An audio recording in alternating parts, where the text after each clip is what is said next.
बायका लिपस्टिक पुसेल म्हणून पोरांना फ्लाइंग किस द्यायला लागल्या. स्पर्श उरला नाही हो साहेब. 10-10, 12-12 वर्षाची पोरं होईपर्यंत बापाच्या पायावर पाय टाकून झोपत होती. आता 2-2 वर्षाच्या पोरांचे सेपरेट बेडरूम आहेत. जुन्या काळात आई बापाला शरीराचे धर्म नव्हते का? होते, पण ते जोपासत असताना ठराविक वयापर्यंत आई बापानं मुलांचे स्पर्श तुटू दिले नाहीत. आता 2-2 वर्षाच्या पोरांचे सेपरेट बेडरूम नाही ना. त्यांनी म्हातारपणी तुमचा बेड गावाच्या बाहेर काढला तर लक्षात ठेवा. म्हणून समृद्ध आयुष्य जगा, छोट्या छोट्या क्षणांचा आनंद घ्या. साधे साधे प्रसंग आहेत ते आठवून कधीतरी स्मित आपल्या गालावरती उमटलं पाहिजे. आयुष्याच्या संध्याकाळी जेव्हा आपण असे एकांतात असू आणि कुणीतरी आपल्याला बोलावतंय, खुणावतंय, आता जाण्याची वेळ आली आहे, याचे संकेत खरं तर भगवंत आपल्याला देत नाही.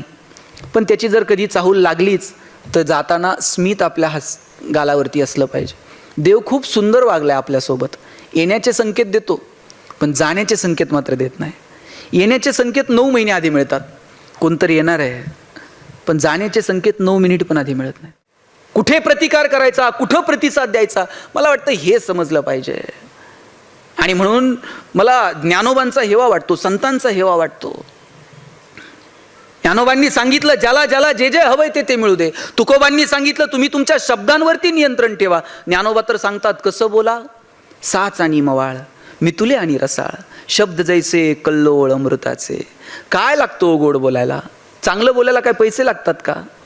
ज्ञानोबांनी सांगितलं साच आणि मवाळ, मितुले आणि रसाळ, शब्द जैसे कल्लोळ अमृतात. अरे अमृताचे कल्लोळ बाहेर पडावेत असं बोला. आपण कसं बोलतो?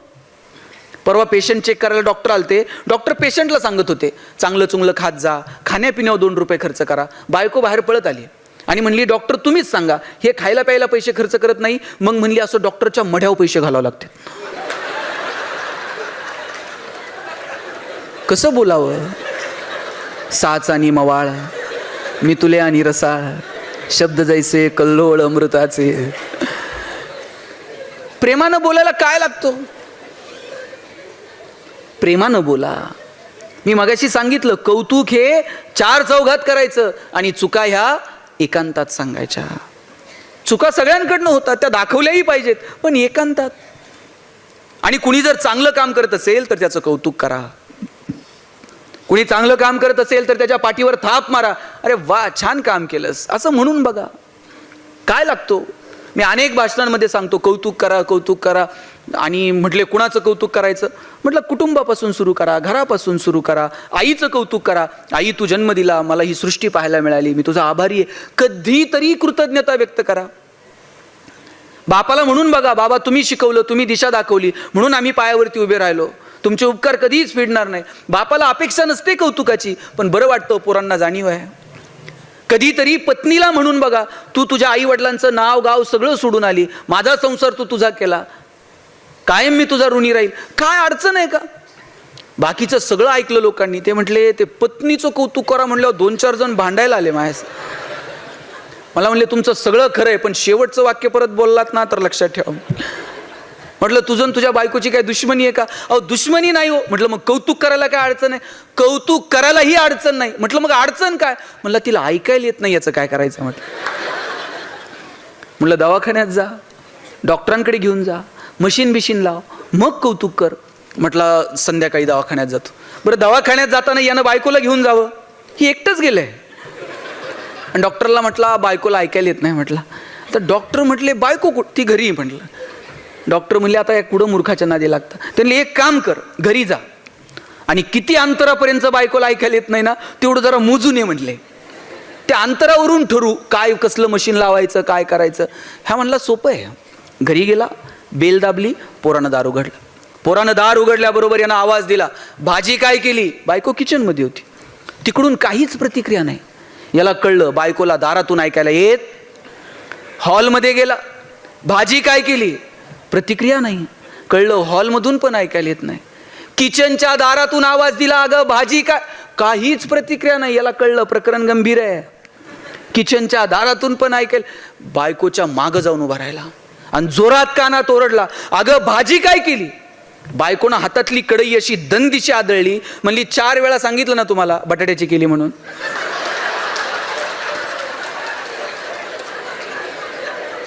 काहींना घरी गेल्यावर कळलं मला काय म्हणायचं. साहेब 20 वर्ष ह्याला ऐकायला येत नव्हतं, तिने कसा संसार केला असेल मला सांगा. काय मित्रांच्या चुका नाही शोधायच्या, कधीतरी आत डोकावून बघा हो. आपल्याकडं पण काहीतरी असेल. आपल्याला फक्त इतरांच्या चुका काढता येतात, त्यांना असं केलं. कधी आपण कसे वागलो हे आपण कधी ठरवलंय का हो?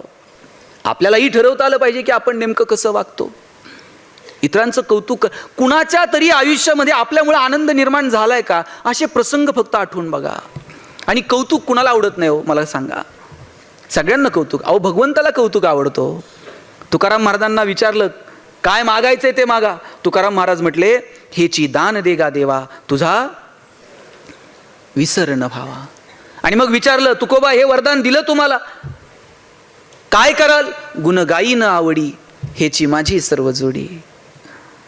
या बदल्यात तुम्हाला काय देऊ. न लगे मुक्ती धन संपदा संत संग देई सदा. तुका म्हणे गर्भवासी सुखे घालावे आम्हासी. ओ भगवंताला सुद्धा त्याचं कौतुक आवडतं. तुकाराम महाराज म्हटले आयुष्यभर तुझं गुणगान गात राहू. हे मागणं आहे ओ भगवंताकडे. मला वाटतं देवाकडे काय मागायचं ना हे सुद्धा आपल्याला ठरवता आलं पाहिजे. सगळ्यांना कौतुक आवडतं म्हणून चांगलं काम करणाऱ्या माणसाचं कौतुक करा. कुणाचं चुकत असेल तर त्याला एकांतामध्ये त्याच्या चुका सांगा. आपण किती जणांच्या जगण्यामध्ये आनंद निर्माण करू शकलो हे आपल्या अंतर्मनात आपल्याला डोकावून शोधता आलं पाहिजे. किती लोकांच्या जगण्यामध्ये आपल्यामुळे काही बदल झालेला आहे त्याचा एक अंदाज आपल्याला आपल्या आयुष्यात कधीतरी लावता आला पाहिजे. बघा 4 काडक्यांचा संसार तर पशुपक्षी पण करतात. आपली आपली घरटी तर सगळेच जण बांधतात. पण इतरांचं जगणं सुंदर व्हावं याच्यासाठी धडपडणं यात काहीतरी वेगळी मजा असते. आणि मला वाटतं ती मजा आपल्याला घेता आली पाहिजे. आपल्यामुळे कोणाच्या तरी चेहऱ्यावरती आनंद निर्माण होणं काय मजा हो ह्याची. एखादी गोष्ट आपल्याला नाही मिळाली पण ती इतरांना मिळावी याच्यासाठी धडपड करणं मला वाटतं त्यात एक वेगळं सुख आहे. आणि ते सुख आपल्याला अनुभवता आलं पाहिजे. गाडगेबाबांचं नाव डेबू. आणि ज्या वेळेस बाबा लहान होते, लहान असताना तो मालक जिथे ते काम करायचे दिवाळीचा सण होता आणि मालकात पुरणपोळी खात होता. आणि गाडगेबाबा असे दारात उभे होते आणि बाबांनी विचारलं डेबू काय बघून राहिला. बाबा म्हणले काय नाही जी, तुम्ही जशी तुपासंग पोळी खाताय ना तशी मला पण खायची जी. मालक म्हणला डेबू तुला पोळी खायची आहे. थांब म्हटलं. आत गेला, काट्याचा फोक घेऊन आला हातात आणि म्हटलं तुला पुरणपोळी खायची ना, हात पुढे कर. बाबांनी असे हात पुढे केले. त्या मालकानं काट्याच्या फोकानं बाबांचे हात फोडून काढले. काटे असे हातात शिरले. नखशिखांत वेदना झाल्या. बाबा दगडावरती जाऊन बसले आणि हातातले काटे काढत होते. रस्त्यानं जाणाऱ्या एका माणसानं विचारलं डेबू काय करून राहिला. बाबा म्हणले काय नाही जी, मालकानं दिलेली पोळी तुपासंग खातो ना जी म्हटले. पण बाबा म्हणले नाही की मालकानं मला मारलं मला. आणि हाच डेबू जेव्हा गाडगे बाबा झाले, एक व्यापारी बाबांकडे गेला आणि म्हटला बाबा मला तुमचं कीर्तन गावात ठेवायचं. बाबा म्हणले तू मोठा व्यापारी आहे, मी तुझ्या गावात येईल की. बाबा जायचे, कोणत्याही गावात कीर्तनाला गेले हातातल्या खराट्यानं सगळं गाव स्वच्छ करायचे, मग कीर्तनाला उभं राहायचे. बाबा म्हटले मी तुझ्या गावात कीर्तनाला येईल पण माझी एक अट आहे. म्हटले तू मोठा व्यापारी. म्हटले काय बाबा. मी कीर्तनाला येईल पण सगळ्या गावाला पुरणपोळीचं जेवण खाऊ घालशील का. म्हटले बाबा तुम्ही येणार म्हटल्यावर एक काय 10 गावाला पुरणपोळीचं जेवण खाऊ घालील की. म्हटलं.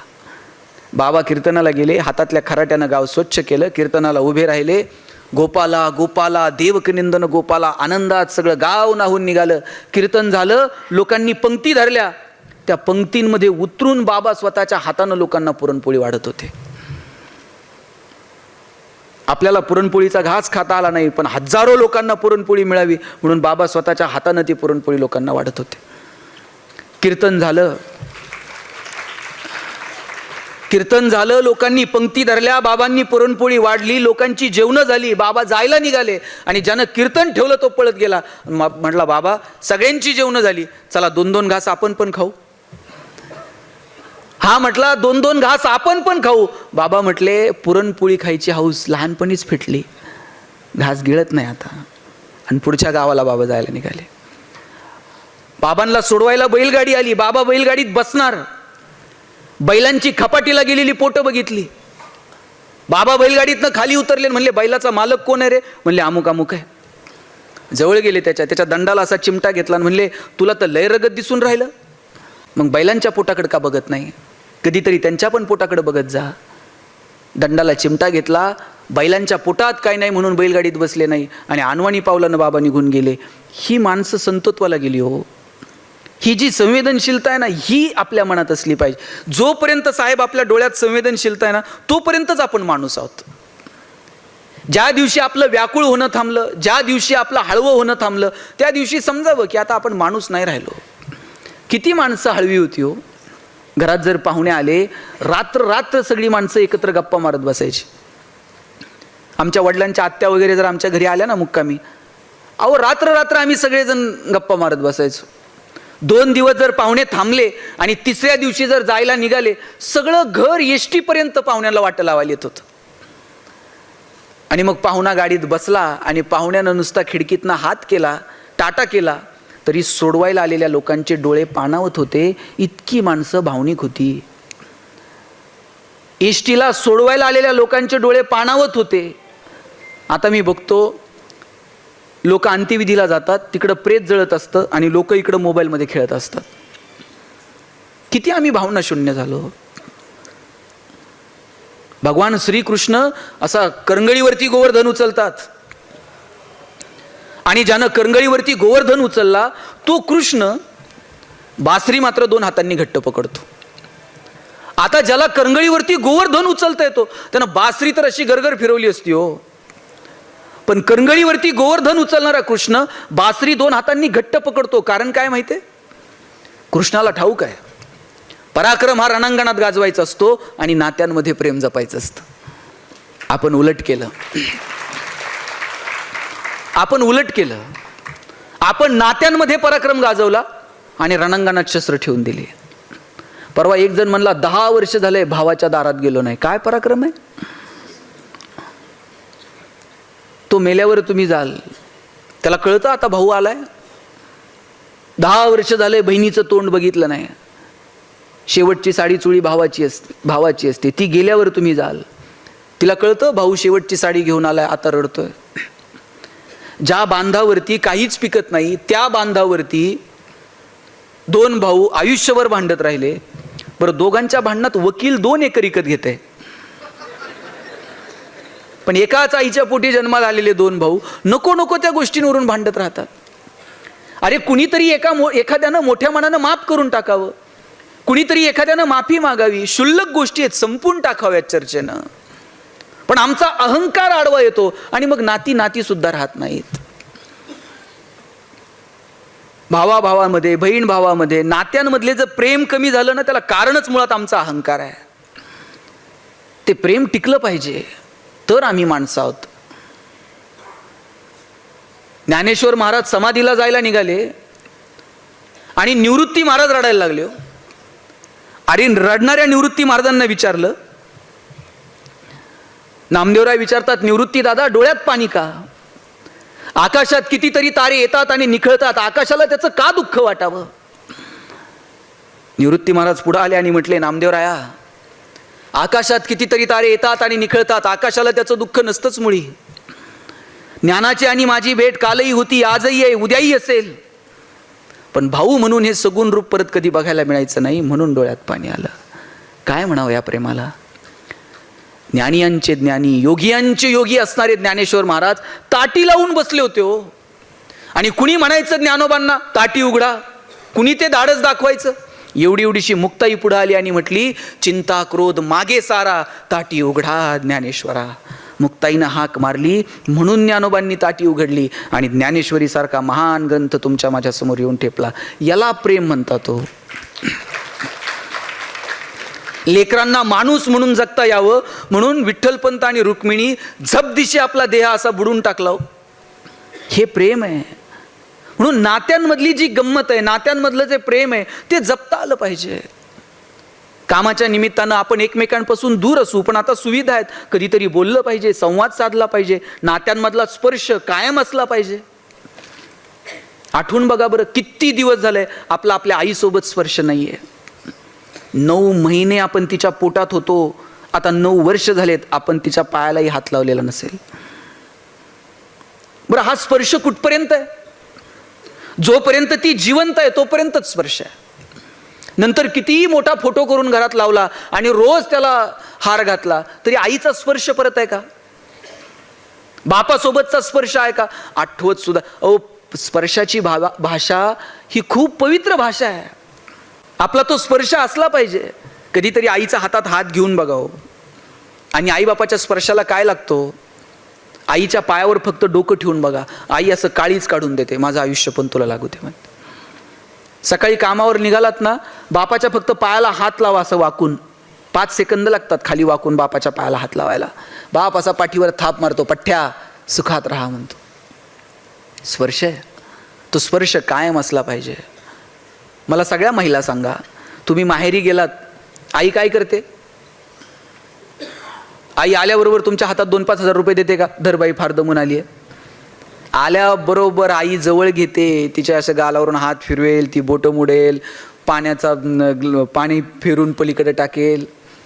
तिची भोळा भाव आहे हो तिचा. आल्याबरोबर ती लेकीला जवळ घेते, तिचे ओठ तुमच्या गालावर लावते. तुम्ही कितीही मोठ्या झालात आणि आई कितीही म्हातारी झाली, आईनं नुसतं जवळ घेऊन तिचे ओठ गालावर लावले तरी प्रवासाचा शीण संपून जातो की नाही? आईच्या स्पर्शात ती मजा आहे. जगापेक्षा 9 महिने जास्त आई आपल्याला ओळखते. तिचा स्पर्श आपला इतका परिचित आहे.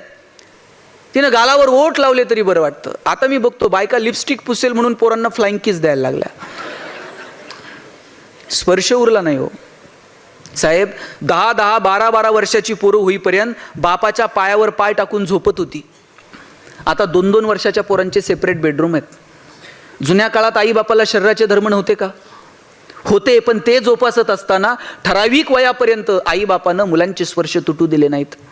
आता 2-2 वर्षाच्या पोरांचे सेपरेट बेडरूम नाही ना. त्यांनी म्हातारपणी तुमचा बेड गावाच्या बाहेर काढला तर लक्षात ठेवा. ठराविक वयापर्यंत आपला आपल्या मुलामुलींसोबत स्पर्श असला पाहिजे. भगवंताला सगळीकडे नाही जाता आलं म्हणून त्यानं प्रत्येक घरात आई वडील पाठवले. ज्यांच्याकडे ते आहेत नशिबानं त्यांनी त्यांना बोललं पाहिजे, त्यांच्यासोबत संवाद ठेवला पाहिजे, त्यांच्यासोबत स्पर्श ठेवला पाहिजे, त्यांच्यासोबत रमलं पाहिजे. म्हाताऱ्या आईवडिलांना फक्त संवादाची अपेक्षा असते. मला महिला सांगा, तुमचं माहेर कुठपर्यंत? जोपर्यंत माहेरात आई येतोपर्यंत. तुमचं सासर कितीही श्रीमंत असू द्या, माहेरावरून सासरी जाताना तुमच्या आईनं तुमची पिशवी कधी रिकामी पाठवली का हो? 4 शेंगा घालून देईल, 4 वांगे घालून देईल, बाई भाजी तर घेऊन जा, बाई दूध तर घेऊन. सासरी सगळं मिळतं हो, पण तिला वाटतं लेकीची पिशवी रिकामी जाऊ नये. कोण करतं एवढं प्रेम मला सांगा? लेकुराचे हित वा हे माऊलीचे चित्त, ऐसी कळवळ्याची जाती करी लाभा विन प्रीती.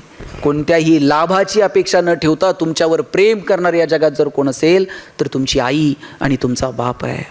ज्यांच्याकडे आहे त्यांना जपा. घरातली म्हातारी माणसं ट्यूबलाईट इतका प्रकाश देत नाहीत, पण त्यांचं देवघरात निरंजनासारखं तेवत राहणं महत्त्वाचं असतं. ते विझून गेलं ना मग त्या लोकांची किंमत कळायला लागते. म्हणून ज्यांच्याकडे आहेत त्यांना जपा. घरातली आई आता भाकर थापू शकत नाही, पण तिनं नुसतं असं घरात कॉटवर बसून राहिलं ना तरी तिचं एक वैभव असतो घरात. घरातल्या म्हाताऱ्या बापाला शेतावर जाऊन काम करताना यायचं, पण बांधावर झाडाखाली बाप नुसता बसून राहिला ना तरी सुद्धा रुबाब असतो बापाचा. म्हणून या माणसांना जपा. डोक्यावर पदर घेतलेली नऊवारीतली आजी, धोतर टोपी फेटा घातलेले आपले वडील, ही शेवटची पिढी आहे साहेब. ही माणसं नंतर तुम्हाला औषधाला सुद्धा सापडायची नाहीत. संपली ही पिढी.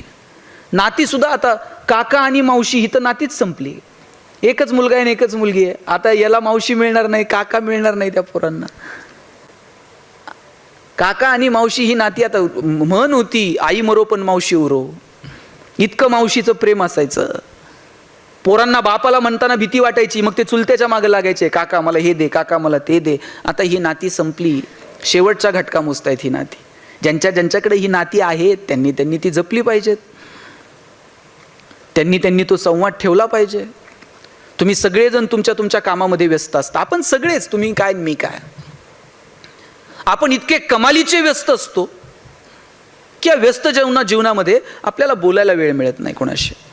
आता सुविधा आहेत, हातात मोबाईल आहेत, व्हिडिओ कॉल करता येतोय, पाहू शकता. कधीतरी वेळ काढून 2 मिनिट बोला.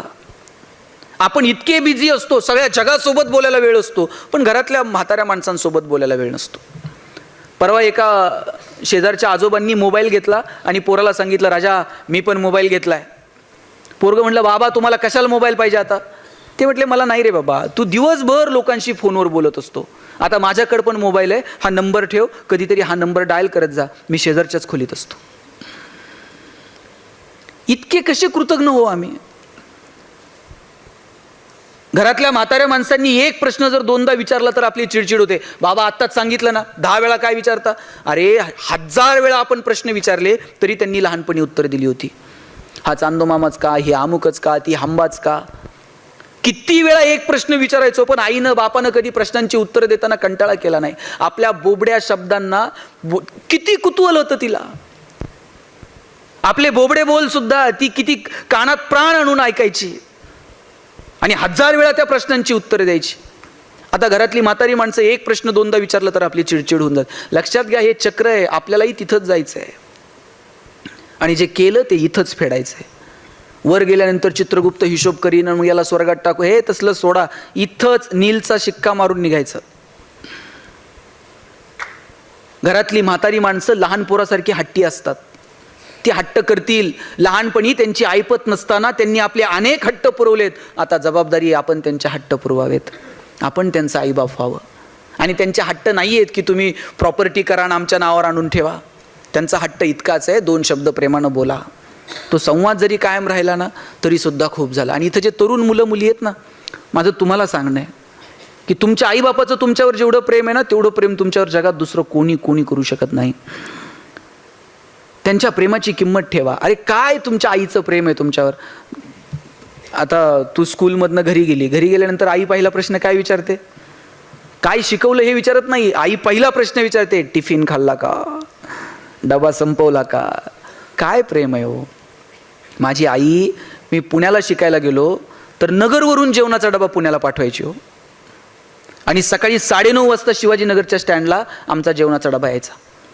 सकाळी 9:30 वाजता जेवणाचा डबा जर पुण्यात येत होता तर नगरहून 6च्या गाडीनं दिला असेल. 6च्या गाडीला जर आईचा डबा तयार होता तर आई 4 वाजता उठली असेल, पीठ मळलं असेल, भाकर थापली असेल. 2 वर्षात मी चतकूर सुद्धा भाकर कधी फेकून दिली नाही, कारण माझी आई सकाळी उठून माझ्यासाठी टिफिन तयार करून पाठवते.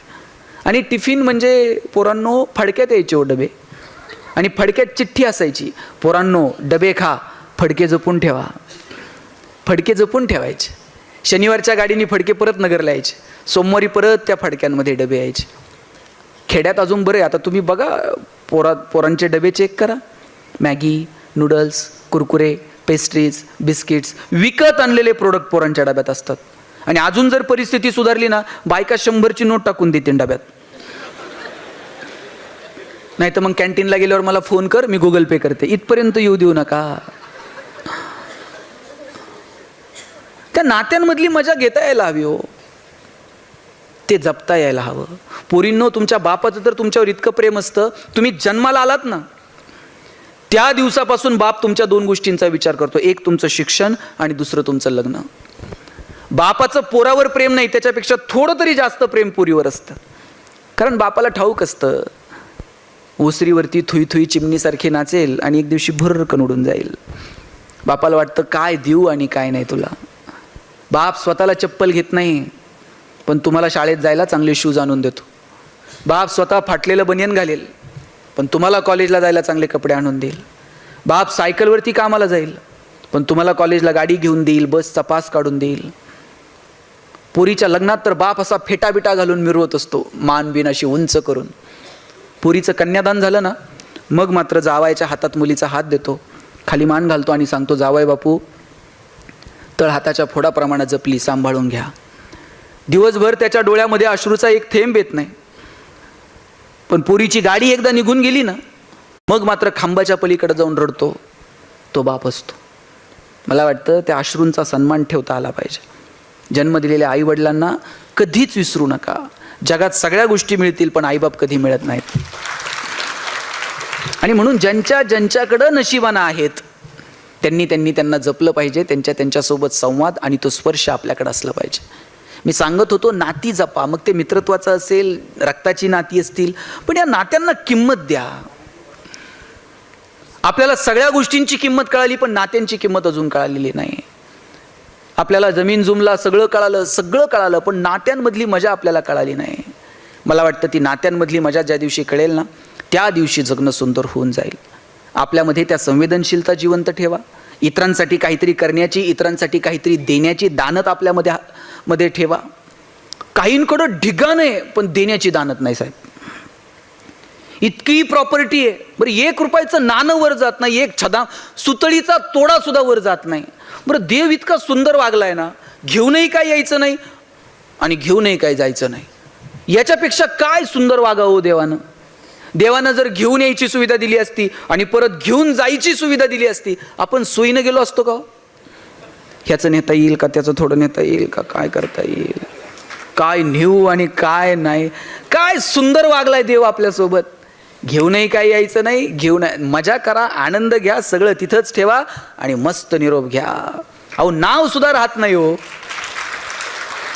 चांगलं काम केलं तर नाव राहतंय, नाही तर गेलं ना, लोक नावानं सुद्धा हाक मारत नाहीत, विचारतात बॉडी कुठपर्यंत आली बघा म्हणतात.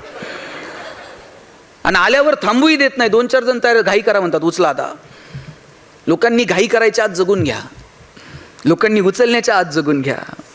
छोट्या छोट्या गोष्टींचा आनंद घ्या, मजा घ्या. इतरांच्या आनंदामध्ये स्वतःचा आनंद शोधायला शिका. आमच्याकडे एक माणूस आहे साहेब, इतकी प्रॉपर्टी आहे, पण 1 रुपया कधी कोणाला मदत केली नाही. एक दिवशी शाळेतली काही पोरं गेली आणि म्हणली शाळेचं काम सुरू केलंय, आमच्या शाळेला जरा वर्गणी मदत देणगी द्याल.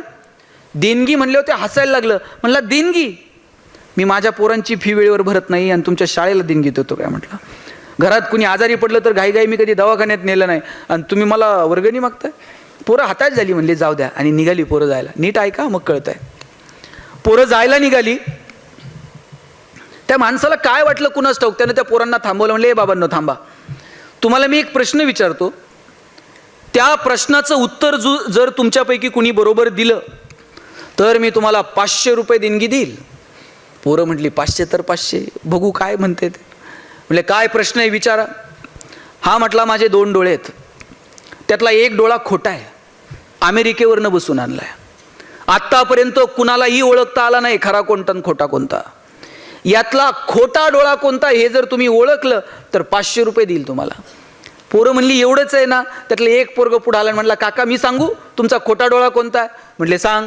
डावा डोळा खोटा आहे की म्हटलं तुमचा.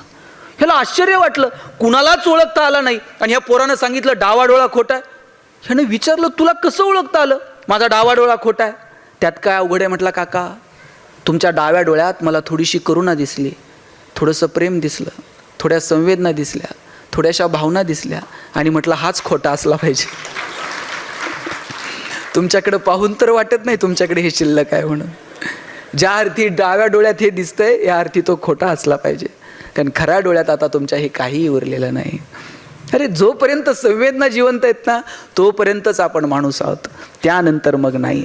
म्हणून काय पेरायचं आणि काय उगवेल याचं समीकरण आपल्याला बाळगता आलं पाहिजे. म्हणून समृद्ध आयुष्य जगा, छोट्या छोट्या क्षणांचा आनंद घ्या.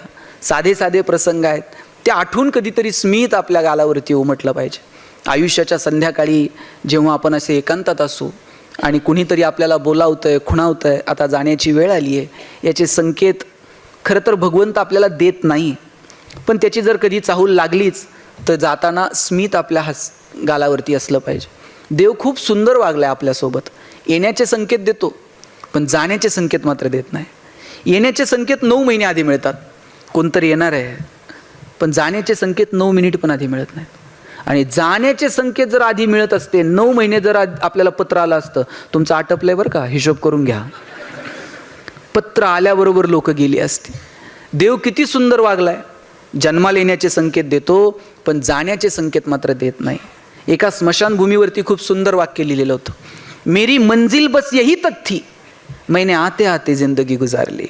आपल्याला सगळ्यांना तिथं जाऊन थांबायचं आहे, पण तिथं जाईपर्यंतचा जो प्रवास आहे ना तो मात्र मस्त धुंदीत आपल्या आपल्या मस्तीत आनंदात जगता आला पाहिजे. जगाला साहेब कौतुक वाटेल की नाही मला माहीत नाही, तुम्ही हे सगळं करताय, जग तुमचं कौतुक करेल हे मला माहीत नाही, पण तुकाराम महाराज ज्यावेळेस जायला निघाले आणि तुकोबांना विचारलं, तुकोबा काय मिळवलं हो तुम्ही आयुष्यामध्ये?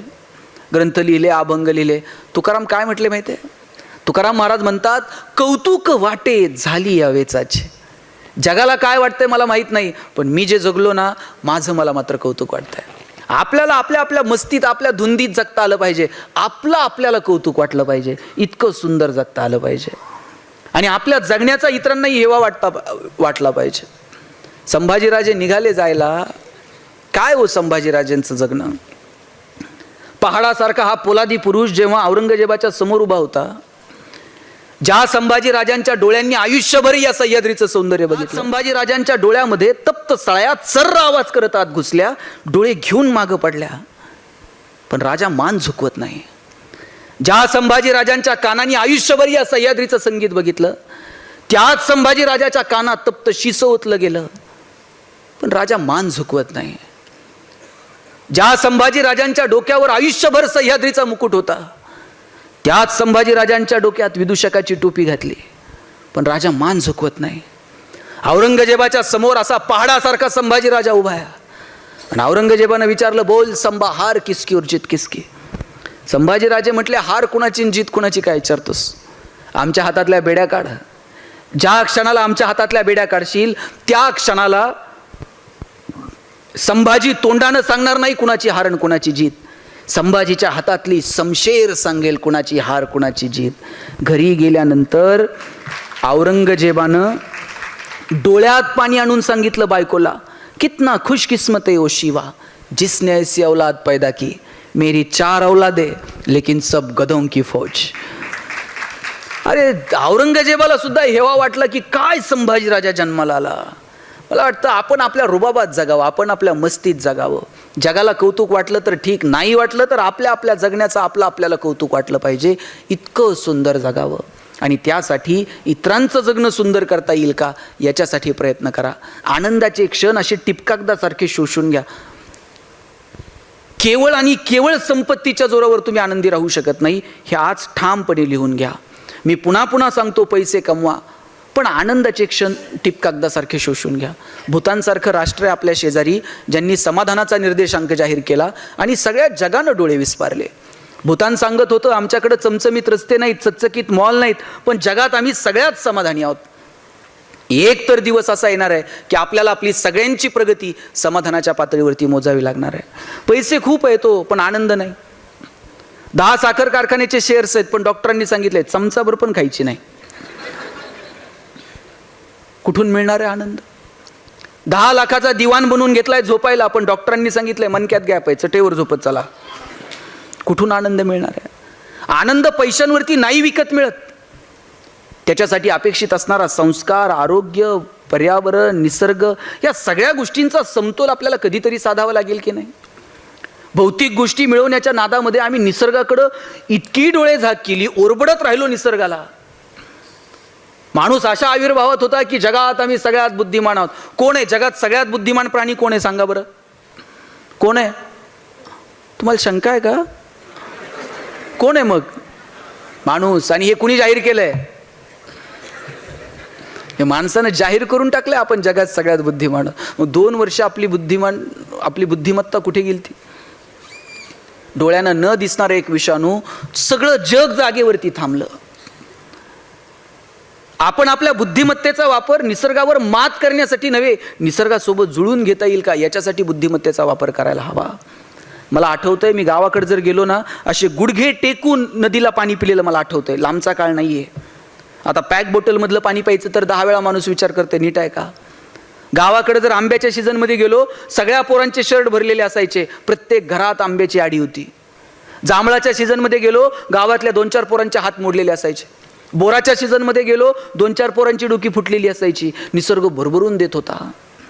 आता आम्ही निसर्गाला त्याच्यावरती मात करायचा प्रयत्न करायला लागलो. निसर्गाला सांगावं लागलं, तुझं तोंड सुद्धा बघायची इच्छा माझी राहिलेली नाही, मास्क लाव. इथपर्यंत निसर्गानं आणून ठेवलं आपल्याला. निसर्गासोबत जुळून घेता येईल का आणि मग आनंद शोधता येईल का. वृक्षवल्ली आम्हा सोय रे वनचरे, कधी सांगितलं हो तुकोबरायांनी. अहो, गोवर्धनाची पूजा करा, इंद्राची पूजा काय करता, निसर्गाची पूजा करा असं सांगणारा आद्य प्रवर्तक जर कोण असेल तर भगवान श्रीकृष्ण आहे. आपल्याला नाही कळालं हो निसर्ग. त्या निसर्गासोबत आम्हाला जुळून घेता येईल का, मला वाटतं याचा प्रयत्न करा. नाहीतर पैसे खूप आहेत पण आरोग्य नाही, सकाळी उठल्यापासून रात्री झोपेपर्यंत 100 गोळ्या खायच्या. पण टेन्शन नका घेऊ, कोणत्या कधी खायच्या तुम्ही लक्षात सुद्धा ठेवायचं नाही, इतकं सायन्स पुढं गेलेलं असेल. मार्केटमध्ये चिप येतील छोट्या छोट्या, त्या चिपमध्ये 100 गोळ्या ढकलून द्यायच्या, मनगटात चिप बसून टाकायची, 5वीला सटवाई पुसता ना त्याच्याऐवजी चिप पुजायची. आईनं एंट्री करायची, सकाळी 2 ह्या दुपारी 2 त्या, बापानं एंटर मारायचं, दिवसभर एक एक गोळी रक्तात आपोआप सर्क्युलेट होत चालेल. आणि काळजी करू नका, त्या चिप फार महाग नसतील. महिला बालकल्याण विभागाकडनं BPL कुटुंबांना मोफत आणि APL कुटुंबांना सवलतीच्या दरात दिल्या जातील. आणि चायना प्रोडक्शन करायला लागलं तर कोणत्याही पानाच्या टपरीवर मिळून जाईल.